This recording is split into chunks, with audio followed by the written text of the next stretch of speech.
I want to brief Nigerians on the actual thing that happened, because there has been some misinformation on the social media and on the regular media.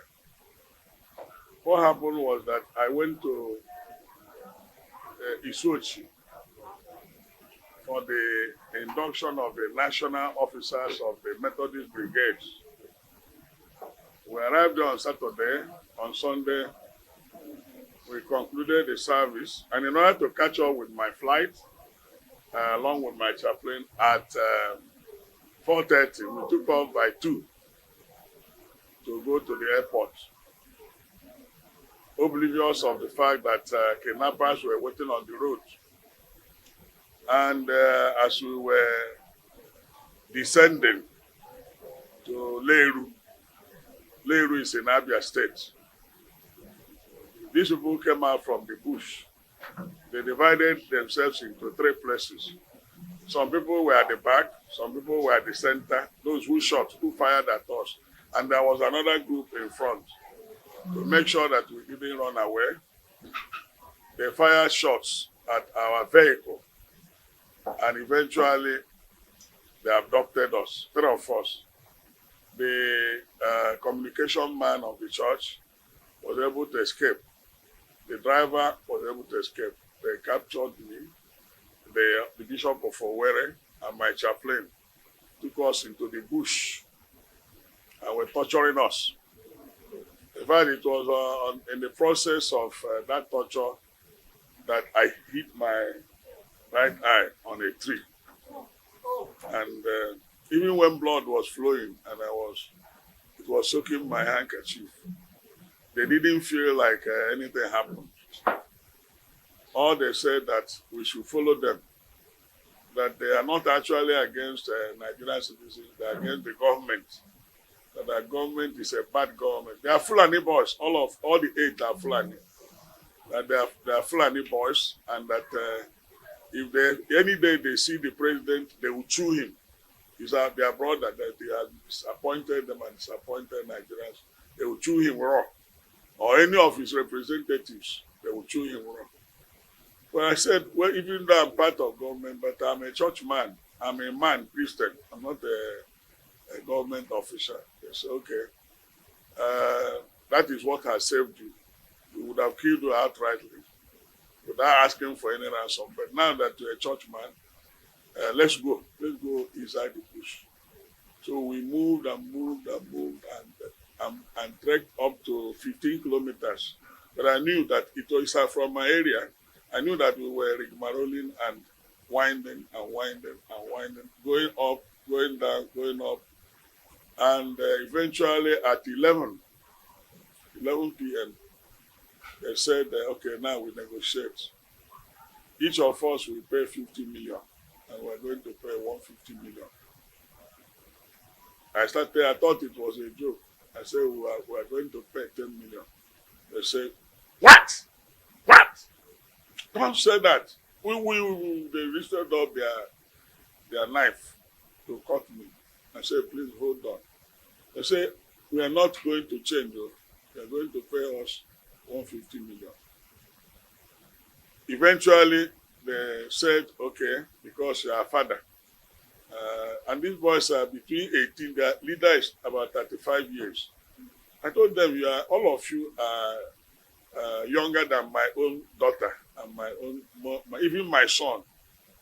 You are younger than them. I'm supposed to be your father. I say, we know, that's why we are not very harsh with you.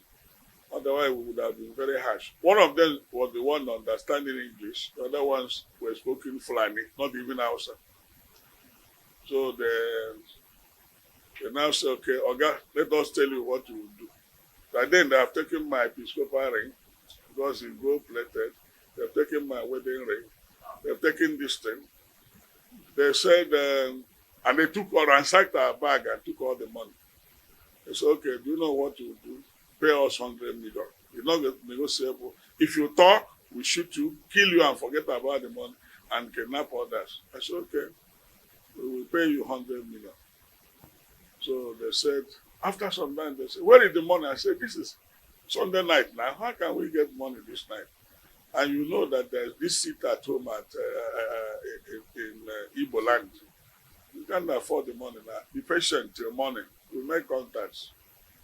Then we make contacts within and around Imo and Abia. Make contact from our SOC. My wife's line was not going, so I know she must have been very depressed and confused. So eventually I was able to get her. I told her my life, nothing has happened. I told my wife I'll be released, but it's a matter of time. And she told me she had already gathered people to pray. So they were praying.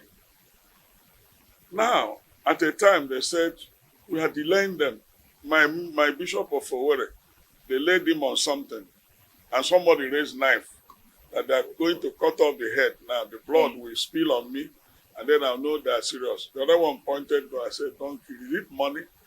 We will raise the money for you. So, but the irony of it, what pained me most, was where they were situated. The soldiers, all of Fulani extraction, Nigerian soldiers, they were there at Lomara Junction. And these boys were going behind them. Meanwhile, they kept their cows somewhere, numbering about 200, somewhere, down, with some people. And they're all together. People were taking care of the cows, but they were, parading us in the bush until finally they settled somewhere. They said, when are you bringing the money? I said, by 12 noon, I will call the people I contacted whether the money had been raised. And I called them. They are gathering the money, and they had it. They said I will use my phone to talk, that they can't use their phone. They don't want to be tracked. Because if they use their phone, the security forces will track them down. And I used my phone. I negotiated. I told my people, they say we are raising money.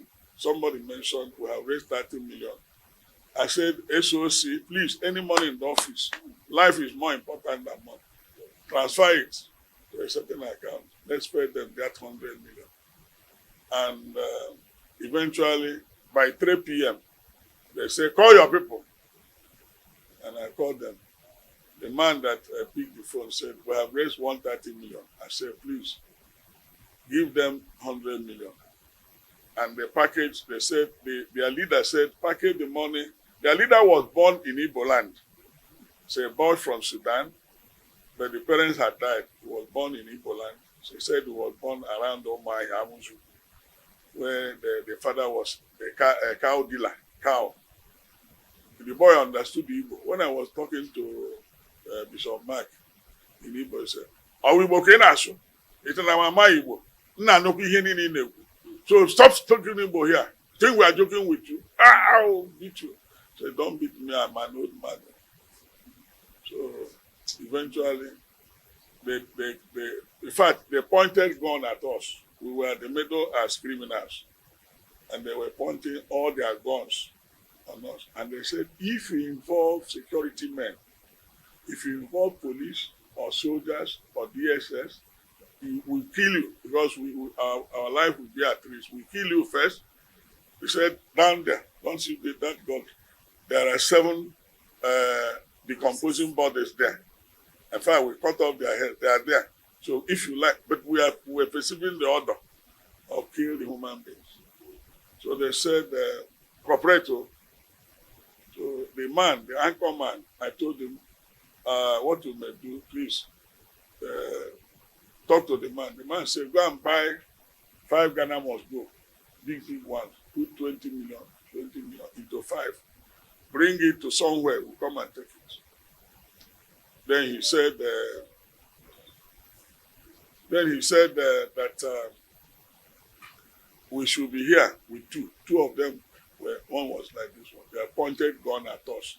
They said, if the Oga said shoot, if we disappoint them, or if we account any bundle of the money and it's not up to 10 million, they will kill us. So they will count it 20 million into 5. And then they will tell them to release our phone. They say, Oga, well, we don't want to release your phone. Is one way you want to hold your phone. They will use it to track us. So take your phone. Well, we were there. At the time, they said around 5:30, the youngest boy, who I think is younger brother to their commander, said, Oga, congratulations, you are free. You can go now. We have got our money, you can go. Let me show you the road. They took us to old road where they wrote, welcome to Imo and the goodbye from Abia. You know, we share boundary, the old road to Isochi. Then they say, you know this road? I said, I don't know. I pretended because it's my village. Ihube is my village. I said, I don't know the place. They say, follow this road. You get to somewhere. You see people there. So I followed the road. We followed the road through first until we saw people. But what pains me most is that these people told us that they are going to bring, after buying enough weapons, they'll bring all those that have been put in disarray or driven away from Zamfara, Katsina, Zambisa Forest, that they are all coming to locate themselves in Igbo land, that there's no security in Igbo land, that they will come there and then they will deal with us. And that the dumb man was just flippant. Maybe he took some. He said, do you know Ibadan?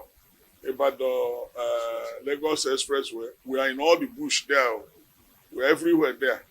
We're also in the south. So we are waiting for the slightest signal. We will finish you people and take over this land. So they claim that Nigeria belongs to Fulani. They said that is why we are afraid of. I've been talking about this open grazing and this Roga. They have a plan. And I accuse the soldiers who are not non-Christians. Some of them are Fulani. They are part of it. Well, they are shooting this man. When our people wanted to comb the The soldier said, if you move a step, we finish you. Don't go there. So they know where the boys are. They know the location. And what they do is in the daytime, they use their cow to confuse people. Then after some time, the cows will go to rest and they take their gun and do the operation of kidnapping. Government should act decisively. They should act decisively. Otherwise, what is happening in the northern part of the country will be a child's play to what will happen here. So government should sit up because the primary purpose of government is to secure life and property. Any government that has failed in that has failed woefully. And Nigeria is on a reverse gear. We are nosediving. We are nosediving. We don't have security. All the bush, we went around, no soldier, no police, nothing. The people, were having a field there. And where they released those was, if they kidnap people along the Supato, they will parade them round, and there, when they pay ransom, they are released from that particular spot. Those they arrest, they kidnap along the Enugu Expressway, Law Panther, they bring them. Eventually, they bring them there to collect ransom. Those they kidnap along anywhere in the south, around the southeast. So they know that they are there. And I gave that. When I said to the Oga, how do you collect this money? He said, don't worry. Once we are through with you, we will invite motorcyclists. They will come and there will be a truck. A truck will come to put the money in the truck. And that the people who paid them said that was exactly what happened. Immediately they came out from the bush. They told them they were monitoring whether there is police armed. They said, go up. Okay, come back, come this way. And then eventually they stopped. A truck came without number. So the boys will carry one Ghana must go who put in the truck until they took the 100,000. After they have counted it, 100 million, they said, okay, you can go. So that's how we came back. So the people have been saying, even some people, I don't know what they wanted to achieve, that I said. Where did they see me to say that it was IPOB that released me? Why did they see me? Where did I say IPOB? I didn't say IPOB. So I don't know, they were trying to bring in political and religious coloration. So what I know was that, in fact, when they were talking about kidnapping, I didn't know what it meant. For over 12, 13, 14, 15 hours, no food, nothing to drink, nothing to eat. And I was lying on the ground inside the bush, so, along with other people. If you want to urinate, you raise your hand. Sir, can I urinate? Okay, go there. Commandment, go there. If you want to go to toilet, you raise your hand. Yes, okay, go there. Don't come near. Go there. They'll send you 2 people to guard you. You come back. So that's the Nigeria we are in. And it's unfortunate. This is what exactly happened. And all the efforts that were made was by my church. You understand? Yes. Every effort made was by Methodist Church, Nigeria. Not police, not army, not government. No. It was Methodist Church, Nigeria that made all the contacts and all the efforts. And I want to use the opportunity to thank I didn't know that my members love me this way. The Methodist Church have so great love, stupendous love for their leader. And I knew that the prayers were going on in various locations everywhere. And this morning, when I opened my phone, I was receiving calls from Canada, from US, from UK, from Russia, from even Dubai, from Turkey, every part of the globe. And it was too much, so I had to switch off again. But if I start answering those calls, I will be having a headache. So that's what happened, really. I want the press to know what actually happened so that people will not come and tell you cock and bull story. For instance, a government said they secured my release. I never saw the government that said they secured my release. He didn't come. All we need is leadership. When we get responsible, responsive leadership, leadership that knows how to manage men and resources, Nigeria will become stable and Nigeria will progress. Our problem now is bad leadership. A leadership that does not care, a leadership that is irresponsible, a leadership that is callous, a leadership that, when you are a leader, you have become Nigeria. You are not a leader for Fulani, a leader for Igbo, a leader for Yoruba, a leader for Hausa or Ishekwe. But look at what is happening with the appointments. Who are the security officers? Who are the people that are in immigration? Who are the people that are in customs? Who are the people? They are responsible for what is happening. And they have an agenda which we fail. That agenda will never succeed. Yes. And I had no place to run to than my church. I said my church should mobilize funds. And when I have about 2 million members in my church, 50 kobo times 2 million. You know what it means?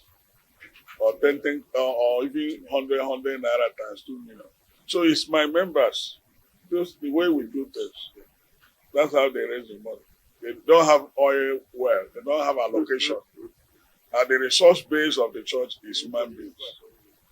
So, but let me tell you, anybody who extracts money from God's institution, the church, is having romance with death, calamity. Yes.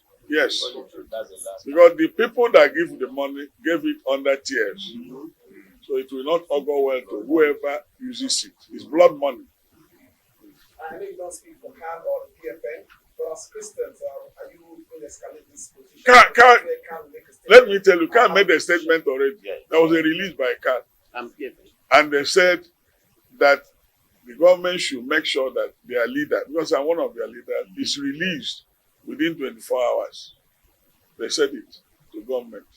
So CAN is disturbed. And what the Council of Churches said, they have also made a statement. Grandstanding on this issue, Christian movement in the country. If this has happened, let me tell you, I don't stand for whether you're a Christian or a Muslim or animist, be a leader. Be a leader like Nelson Mandela. A good leader is what we need. Because what has killed this country is tribalism, ethnicity, religious bigotry, nepotism, injustice. No matter your religion, be a leader that is fair to all. That settles everything. Thank you, sir. Thank you.